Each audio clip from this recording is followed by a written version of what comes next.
এসো হে বৈশাখ, এসো রে এসো, এসো হে বৈশাখ, এসো রে এসো।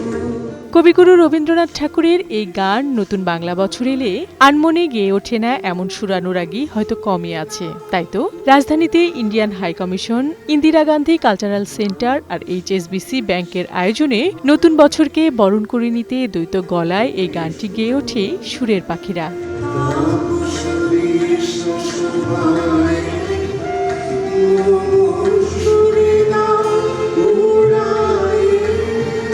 বাঁধন আছে প্রাণে প্রাণে শিরোনামে গেল শুক্রবার গুলশানের ইন্দিরা গান্ধী কালচারাল সেন্টারের আয়োজনে দুই বাংলার দুই বিশিষ্ট শিল্পী শ্রীকান্ত আচার্য এবং অদিতি মহসিন দর্শক শ্রোতাদের সুরের মূর্ছনায় ভাসিয়ে নিয়ে যায়।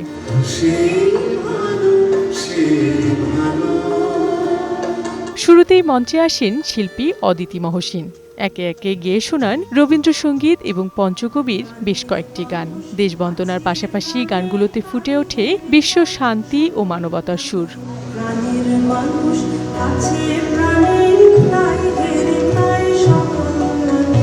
অদিতি মহসিনের পরিবেশনার পরই মঞ্চে আসেন দুই বাংলার জনপ্রিয় শিল্পী শ্রীকান্ত আচার্য। তার সেই চিরচেনা সাবলীল ঢঙে একে একে গেয়ে যান জনপ্রিয় গানগুলো।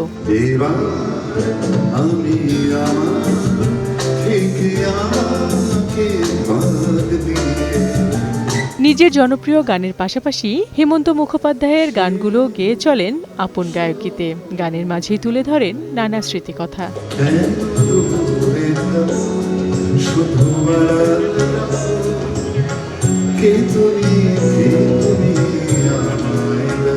সঙ্গীত আসরের আগে ইন্ডিয়ান হাই কমিশনার প্রণয় ভার্মা বলেন, সীমারেখা থাকলেও দুই বাংলার সংস্কৃতি অবিচ্ছেদ্য, কোনো গণ্ডি দিয়েই একে বেঁধে রাখা যাবে না। বিউটি সমাদ্দার, বৈশাখী সংবাদ, ঢাকা।